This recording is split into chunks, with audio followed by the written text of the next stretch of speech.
Robert, what are you running today, man? Michael, we have success today. I Woohoo! got good flow. I have consistent compression forces. I don't have any bridging.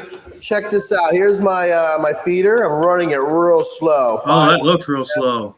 Yes. I have no bridging going on here.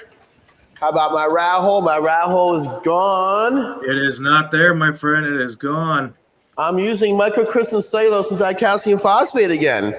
Oh, well, what did you do differently? There's no way. That's the same powder. It's not running the same at all. I used the correct grade this time. So my microcrystalline cellulose, I used the 90 to 102 grade for the larger particle. Let's take a look at the AIM software. Let me show you what we have going on here. Okay, yeah. Let's look at the compression. So now you see how consistent our compression forces are?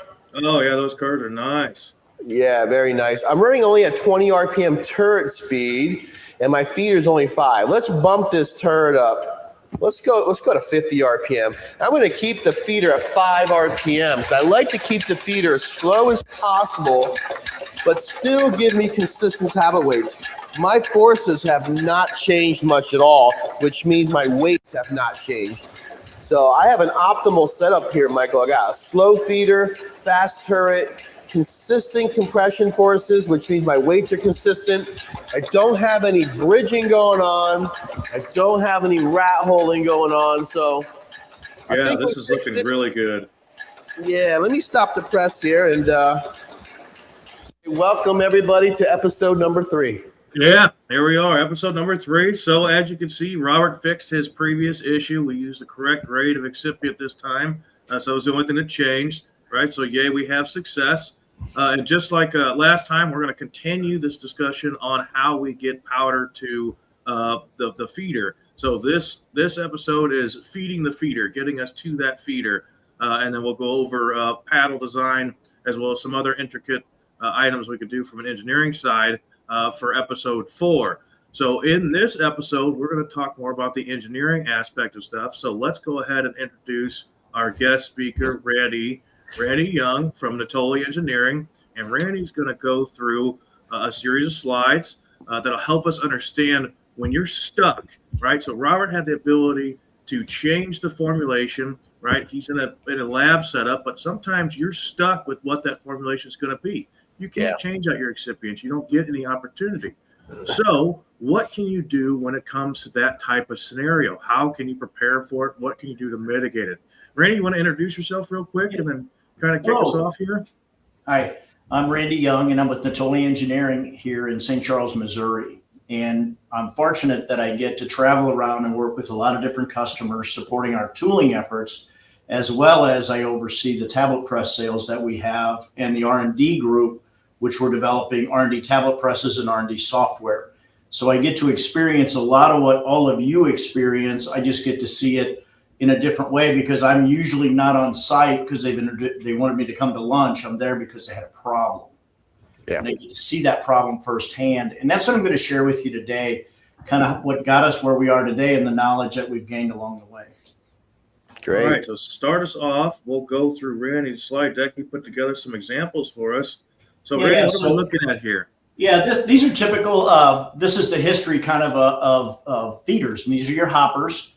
And so you can see it starts with a Stokes DS3. This is an older pedestal style machine. And you can see it had the small snout that came down and wrapped around the turret to get to the gravity feeder. Then you can see like our NP400, which has a 69.85 millimeter opening. Then you can come down to an NP255, which has 57.15. And then our RD30, which Robert was running at 57.15 as well. And we picked those two because they have identical openings. And to the 400, the 57.5 to the 69.85, it's a 22% difference. So you would think, oh, the power flow to the paddles, very similarly, 22% with power flow is not that much. And we know for a fact before I went to the paddles, these hoppers flowed the powder very consistently and at about that 22% variation until we married the top of the feeder to that hopper and tested the flow. And what you're going to see next is that the result of that test. So, Randy, before we leave here, why is that Stokes got such an offset versus how these are designed today? Yeah, that was because of the physical design of the machine. They wanted to wrap it around the upper section of the turret and get down into the gravity feeder. That was the only way they could do it. So, you have I'm sure you heard the belief that these designs and how they approach the powder into the turret have a great impact on how the powder flows. Is that what you're seeing? Yeah. It, like I said, the Stokes D3 and the MP255 are very similar designs, same turret size, pitch circle diameter. But you can see the more modern design, it went to a straight path versus that angled path that you had with the Stokes D3. Okay. So now you can see, and this is where we actually went, and we went through the study and we looked at how much powder would the hopper hold when it was full. And then we wanted to see how long it would take to discharge all that powder with the upper section of that feeder added. And you can see this was the results we had over here on the far right. We had grams of flow per second. So the NP400 was 632, but if you look at the 255, it's only 191. That's significantly different than 22%. Yes, it is. So it shows that the size of your opening may not be the restriction. It may not be what's holding you back. And just so you know, when you hold powder back, right? So I have a restriction somewhere and I'm holding powder back. This creates your bridging and rat holing. And it doesn't mean that you wouldn't want to address it with possibly a powder change. It just means that this can cause some of the issues you have in your hopper because we're having to hold the powder back. And now the weight of it is pressing against the side of the hopper and it's densifying the material and it's going to stay there. And when it does, it'll flow down the middle and start shearing off some of that densified powder and your RSDs will go up. And we've studied this at great length with customers because the goal is to run at the highest speed possible and still make good tablets and hold weight. So you can see, Robert, go ahead. So Robert, just out of curiosity, do you think with the adjusted design for the RD30 you're running there, maybe a good test would see if that powder you were attempting to use would actually flow? Not saying it'll compress and it'll hold together, but do you think it would flow with the adjustment? Well, that's interesting because you look at the RD30 feed system, we got grams of flow per second at 87, almost 88 grams, where the new feed design is 310. That would be an interesting test to take that first formula that hold and had the bridging and see how successful we would be on the new feed system. If I were to guess, I'm going to go ahead and just guess that we're still going to have some flow issues, although that's a big significant difference. When you've got that disparity of MCC 50 micron with a bulk density of 0.15, then you got dicalcium phosphate with a bulk density of 0.85 or higher, that is a big difference. But it would be interesting to test this to see if we have success with that. Yeah, Robert, you're more than welcome to send us some of that material, and we'd love to run that test. Yeah. Because it's like I said, we do these tests all the time with customers and they bring in their material and we do it. And, this is only one component of it. At the end of the day, we got to make good tablets at very consistent weights. So, Right. You go to the next slide. Yeah. So here you can see it as a comparison. So you can see the flow differential of all the different hoppers married with their upper section of that feeder. And the one thing I want to point out is that obviously everybody says, oh, more flow is better. And that may or may not be totally true with every powder. You can see if I can flow 632 grams per second, but I'm not consuming anywhere near that. So now the powder needs to be held back or my feeder will fill up. Yeah. Right. So I have to somehow slow that flow down into the feeder. So in example 1 with the MP400, I need to slow down the flow. On the RD30 old style, I need to speed up the flow. So we're showing you the exact opposite ends of the spectrum here. Yeah, that's a good point, Randy, because we're always worried about flowability getting into the die, but what if your flow is really good? You can have a problem there too. So thanks for addressing that. Yeah, you're going to fill up the feeder, and when you do that, that's going to cause other issues that are going to impact your ability to produce good tablets. So if you go to the next slide. Yeah. Okay, so this shows you that restriction that we talked about. This is how we redesigned the feeder to emulate what you see on larger feta machines, coarse machines, Killian machines, Kikasui machines, whatever it might be. Because here we try to build R&D tablet presses and software. So for scale up, I need to deliver as close to production metrics as I can. And that's what this redesign does. But you can see in the green, you can see that's your flow. And then you can see, look at the small amount of flow you had on the same size opening in both. Yeah. Yeah. Okay. And this is the importance. And when you're looking at your machines and you have 4 or 5 different manufacturers of machines, you should really check these metrics, because a product might run really well on machine A and run worse on machine B. And it could be related to this issue right here. And knowing that about your machines, you can schedule products based on their flow characteristics to be on a certain machine, which will enhance that flow. In this case, if you had an RD30 with the new style feeder, or even the old style feeder, and you had a 400 and you had a poor flowing powder, I would run it on the 400. Now, you did a study on this, right, to basically quantify your results? Yes. Is that what Yeah, this so is here's here? what we did. Now we're actually making tablets. So we started out with the old style feeder. We optimized it so you can see that our weight RSDs were 0.3 at 25 RPM. So we run a very good, consistent tablets. And like you saw Robert in the video, he kept speeding it up, and then it kept running well, and he kept speeding it up. So we did the same thing. And you can see as we went up and we went from 25 to 35 to 40 to 45. At 45, your weight RSDs were 1.1% different, which is still a very good RSD. It's an excellent RSD. Yes. Look at your force variation.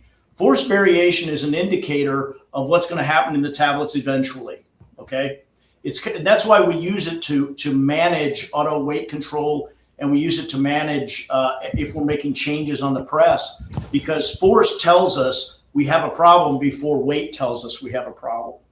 But you can see when I go to 50, now it's beyond. Look at what our RSDs went to at 59.3, which would be unacceptable in most markets. Right. For most products. So at 9.3, you can see, and we were at 50. Now at that, you're probably running at about 300 millimeters per second at 50 RPMs on the RD30. A Feta, a Corsh XL 400 or a Feta 3090, they're going to be at 14 or at this case, they're going to be running at 15 RPMs or 20 RPMs. Yeah. That's really slow at those same velocities, consuming that same material. If I come over to the other side, now I went all the way up to 50, and my RSDs actually are at 0.7. They got better from 45 to 50, and they got better from 55, 65, 85, 100.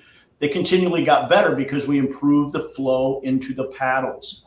And I want to point out, when you look at this RSD, now remember, I had restricted flow in the old style, and I have the new design, which I have better flow. But you can see my RSDs were actually worse. And that's because the flow was so good at this point, I would need to hold it back some, or I need to speed the machine up. And if I could speed the machine up and solve this problem, that's exactly what I would do as a customer. Yeah, right. That's my best interest, right? Well, not just that, but you spend a lot of money on these presses to run them this slow. That's because slow. you have, very restricted powder, requirements. Right. So this is important to be able to and you have to effectively run your machines. Yeah, you have to think about what this isn't 50 RPMs on your very fast production machine. This is 50 RPMs on a machine with a turret this big around. Right. Those velocities are very slow. You need to get this velocity up to 100. Like I said, we ran the other one up to 100, but when this one failed, that's when we kind of quit tracking it for this chart. But you have to get upwards of 1,000 millimeters per second to have it equate to a larger production style machine. And I don't mean a giant machine. I'm just talking about a normal size machine. Your velocities are going to be upwards of 1,000, not at 300. Yeah, and just for the audience, just for conceptually, so what you're looking at here on the left is the compression force RSD. That blue line is the old design. And so as it increases, this is bad as you increase RPM. Whereas the new design, right, keeping that lower number is better. And then on the right, you're looking at the same kind of perspective, but as in talent weight. So again, higher is worse, and then that old versus new design. So that's what we're showing you here is we've adjusted some engineering aspects of how to approach feeding your machine, and these are the results of those tests. Yeah. Right. I'd like to just add a point there. Randy, you kind of touched on it. At the end of the day, we care about the tablet weights, but the compression force is a quick way of identifying if you're getting these RSD issues and weight issues. But you have to make sure you have instrumentation, number one, to measure that force. Number two, your punch overall length or your working length have to be within a certain tolerance. Because if your punches are different sizes and they vary on your working lengths, your forces will vary, and that's misleading. And you also need to make sure your compression rollers are rounded. You don't want any oblong or any damaged rollers. So you got to make sure your machine's in good shape, your tooling's in good shape, and you got a 4 strain gauge sensor, and that's a great indicator of your tablet weight RSD. So compression force is a great thing to have. And you saw in the lab, I was referring to the consistency of each compression force for all the 4 stations. If my forces are uniform, assuming my punches are within acceptable tolerance, my rollers are rounded, then my weights are consistent. So I just want to point that out to the audience that these are some things you have to consider when you're going to look at compression force to ultimately understand the RSD of your tablet weights. No, that's a great important point, Robert. And for everybody in the audience, right, it doesn't have to be the AIM software, anything that monitors those forces. If you start seeing them do this, right, or you have inconsistencies or they're starting to drop, what they're explaining is it's a leading indicator to you having a weight problem. So something else is going on, which could be, again, back to those 5 manufacturing failures, could be, training, equipment, tooling, part of that, or powder. So, yeah, you can see what would happen here, and you guys can see it on the screen. At 40 RPMs, when I have an 11% change in the actual forces, that's going to trigger either the operator or the machine to make a change in dosing to try to bring that to a level. But you can see my tablets really aren't bad.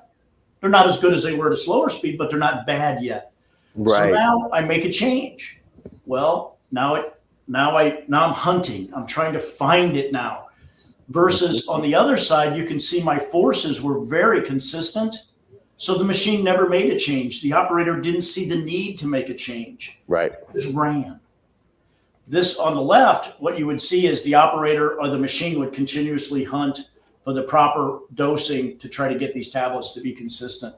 And then you're constantly measuring tablets trying to figure out why. Yep. Okay, so I guess let's jump into your next piece here, Randy, which is maintaining head pressure. Well, this is actually this is the next generation of powder feeding. We looked at this after several trips I made, and I saw these much larger machines, and they were running, and they couldn't achieve the RSDs they were trying to achieve.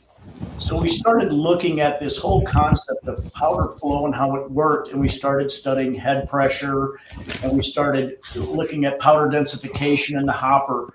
And what we came up with was this rotary valve design. To give you an idea, this is in production right now in customers' offices as a prototype, and it's running very, very well. So what you have is you have this wheel of paddles in there, and there's 8 of them, and they can turn at different speeds, as slow as 1 paddle at a time. So 1/8 of a rotation at a time, delivering powder down to the paddles.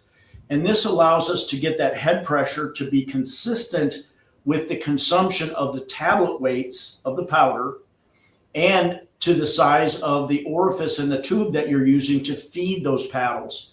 So you can see here you have sensors. You have a low sensor and a high sensor. So this could be, here's my low setting and here's my high. So my powder will always be in the center of that.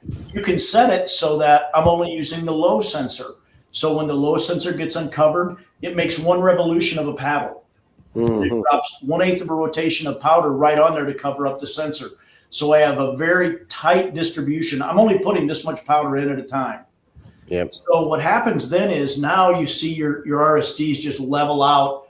And we ran 4 different powders, all at very high velocities beyond 1,400 millimeters per second.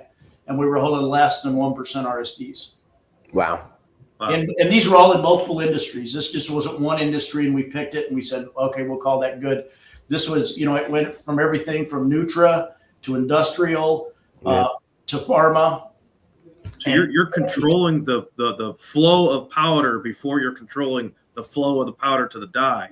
Yeah, and the machine's just so you know, the machine is controlling that.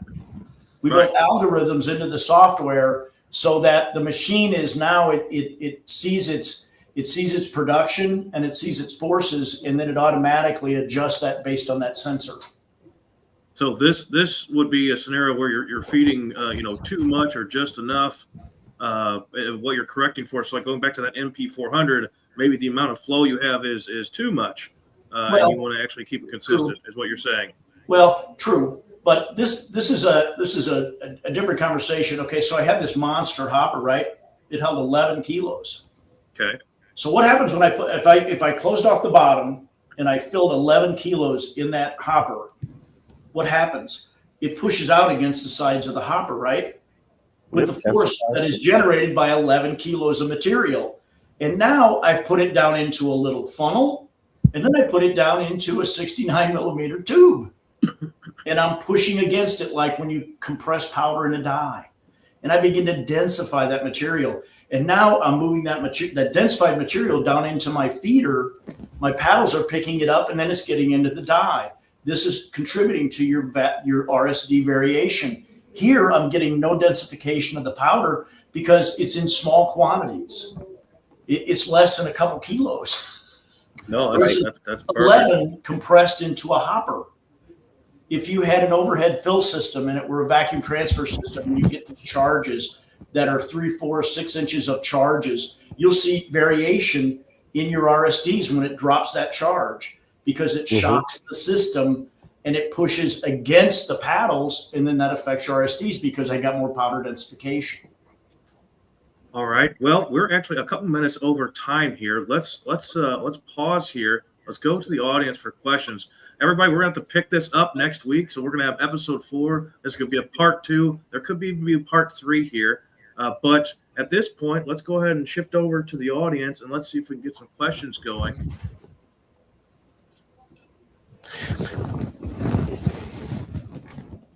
So if you're in LinkedIn, remember, if you post on the post that is the event, you'll get your questions seen here in the stream. And then if you're on YouTube, you'll use the super chats as well.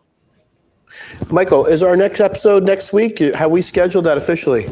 I think we're shooting for the 9th, but it might be the 16th of next month. Next month, yes. Okay. Yes, and that will be episode 4, and we're going to continue the feeding the feeder. Yeah. Hey, Michael Wood, if people have questions from what they saw today based on maybe an issue they're having or they're just an interest they have, is it possible for them to reach out directly, like to myself, so I can provide more detail? Yeah. So if you all go to TaBlitzLabs.com and book time with Dr. TaBlitz, you'll get a fill form, and then we'll actually bring the experts in, like Randy, or if you have a formulation issue like Robert or whoever from the team we have, we'll make sure we get all your issues answered to try and help you with whatever problem you may be experiencing. So follow the link or the QR code, you'll be fine. So first question on screen here. Go ahead, Robert. You were going to say something? No, I'm going to say it says it on the bottom there. Looking for help with your tableting issues, go to so everybody can see that. Okay, gotcha. Yeah, doctor.tablitzlabs.com. Okay, so our first question. Hello, everyone. Can you tell me more about paddles of the force feeder design? It's also modified or the same as conventional. Yeah, so I don't know, how much time do we have, Michael? We have 6 minutes. Okay, so here's a paddle. This would be more of a conventional design, okay? Because conventional paddles are normally square. So this one has a bit of a plow, but it's more of a square design. So this is a very conventional paddle. So what happens is now you can imagine this is in your machine and it's spinning based on the direction of your machine, and it's spinning opposing to the rotation of the turret. So, and it's moving powder in the opposing direction, and the powder is flowing like this over the top of these fingers. So it's going up, up, up, up, all the way around. So we're actually moving the powder up, and then it's falling back down. So we're creating an air in there. We're aerating it so it'll flow into the die better. And then they have plow designs where you have a very significant plow here, where we're actually like when you plow snow, we're plowing the powder down into the die as it moves in an opposing direction. But what we found is for some powders, and these should be part of your recipe function, the paddle that you choose for a powder or a product. But you can see now here's a wire paddle. Look how small these are, right? So now I get the same effect of my plow because it's round. So the powder still wants to flow into the die just like it does with a plow. But now instead of me doing this and it's going through there, it's just like this. It's just a steady wave. And that steady wave tends to create better die filling at higher speeds, because you can imagine as I speed this up, this becomes very violent inside the feeder, and it's pushing all the powder that it's not using against the sidewalls of the feeder, where this is a much more calm, relaxed rotation. Even at higher speeds, it's not agitating the powder as much. So you want to test different paddles based on your machine. And we make different paddles for most all machines. You can reach out to us, and if we don't have something, we can design it and make it. Yeah, Let me ask you, Randy. Go ahead, Robert. I was going to ask you, Randy, so for the square design, that seems to be the conventional standard. But shouldn't the round one be more conventional? Why would you use the square one over the round? What's your thought there? Yeah, a lot of it depends on the material itself. And I'll tell you this, it's not uncommon in a paddle feeder. Most machines are 2 paddles or 3. Mm-hmm. If you have a 3 paddle machine, rarely do you ever see the 3 paddles be identical. Uh-huh. Okay. So you'll have, in this case, this is a common, like if your machine's rotating, so this is your feeder, this is your paddle for feeding the powder to the die, and this is your metering paddle feeding this paddle. And they're turning in opposing directions, okay? So I might run the square here because I want to move the powder over here, but then I need to calm it down when I'm on this side because I'm filling the dies. Sure. And that's very common to see. I don't know the last time I saw where all 3 paddles in a 3 paddle feeder or both paddles were the same. Mm-hmm. A lot of our studies, we run a modified square, and that modified square, we actually have grooves cut in the bottom. So we're allowing the powder to pass underneath it. So we're getting less of this movement, and we're moving it more in a uniform direction. And then you're using these to actually move the powder as well. On this side, this will sit more flat to your feeder pan.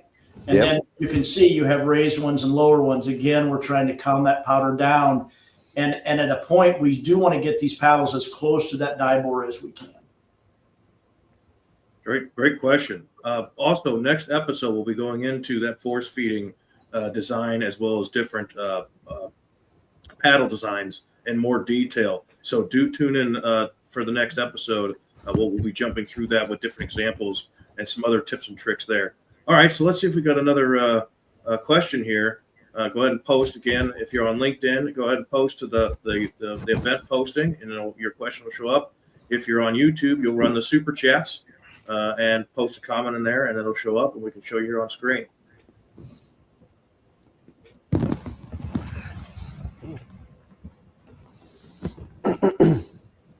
At some point, Michael, we can show some of these things from our lab here in St. Charles. Mm-hmm. If people did have an interest in that. Absolutely. That's actually not a bad idea. We should probably go through a different series of design operations that you guys have come up with to tackle some of these flow issues. Yeah, specifically like the rotary valve, things like that. I think people would find that it's one thing to see it in your model and how that works, but it's another thing to see it in practical application when you see how little powder you're actually holding above the feeder and you're getting good consistent tablets. Yeah. Oh, so I don't know. So Randy, great response you're saying, but I think this question will probably go to Robert. Ratio between turret speed and feeder speed. In the new central feeder design. So that might be a shared answer here between me and Randy, but my answer to feeder speed is always going to be the slowest possible to achieve good RSDs on your compression, which results in good RSD on your tablet weights. No matter what design it is, you don't want to over mix and cause mixing of your material and your feeder. So running it as slow as possible always is your best practice. So I don't know if Randy, if you want to comment on that. Yeah, you always want to run your machine as fast as it can and make good tablets, and you want to run your feeder as slow as you can. I can say this, feeder speed many times is running faster, not because you're trying to fill the dies, it's because you don't have the flow to the paddles themselves. So you're using feeder speed to try to get more powder out of the hopper and into the feeder when you're running it. And I've been in locations where they were running their feeder speed up in the hundreds, 120, 130, 140. And we got rid of all that densification of material. We dropped the level and we went straight in and we dropped it by 50%. Mm-hmm. Well, let me follow up with this question. And how can you determine if you have successfully achieved the right feeder speed? What are you guys looking for? Yeah, well, I'll go ahead and answer first. Basically, what you look at is you start running your machine, and let's say we want to run at 70, and we're making good tablets. So then I'm running at 70, then I'll drop my feeder speed by 5 RPMs until I'm not making good tablets, and then I go back up by 5 RPMs. Yep, that's my answer, Randy. That's the optimal speed. Yeah. All right, last we work question. too much together. Last question. No, great guys. Last question before we go ahead and close it out here. Any powder feeding configuration which could reduce the risk of lower punch stiffness increase linked to buildup of material around the lower punch tip walls for a dry granulation blend? Yeah. So my thought on that is, there's other things we got to think of here. So getting material stuck in the lower punch guide there could be a tooling issue with the tip relief, cleaning out that die. It could be excessive fines in the blend. I see it's dry granulated, so you're probably using an oscillation mill or a cone mill. Want to make sure you're not getting excessive fines from that. So I don't know from powder feeding configuration how we can help that, but I think there's other ways to address that. I don't know, Randy, do you have any comments on powder feeding configurations? Yeah. This is a couple things. One, if you're getting powder that is getting to into your punch guides on your lowers, if you have them, you want to check your seals to make sure that you're still have a good seal against that punch barrel on the lower. And then you also want to check, and what Robert mentioned about the tooling, if you're getting sifting, that's a problem. But the other thing that you want to look at is if you're getting powder, a lot of excess powder that's coming out of the feeder. It has to go somewhere, right? So it's gonna drop down in your machine, and these punch guides, if they're lubricated, it's gonna want to stick to them. When it sticks to them, it's gonna make it very almost like a slurry on there, and you'll see it when you pull the punch out, it'll be black. Right. Wonderful. All right. Well, that's all the time we have. Again, everybody, we'll have the next scheduled event next month. Do look out for it. We'll go out and e-blast everybody. It'll be posted on LinkedIn like it is, as well as YouTube. So please follow us for episode 4. We're going to go continue into feeding the feeder with more of the design aspects when it comes to the paddles, as well as aperture opening. So Randy will show us some new technology that they're bringing into the game for design and engineering when it comes to feeding your machine. So looking to see you guys next time. Thank you, Randy, for joining. See you in a couple weeks. Thank you, everyone. See you next time.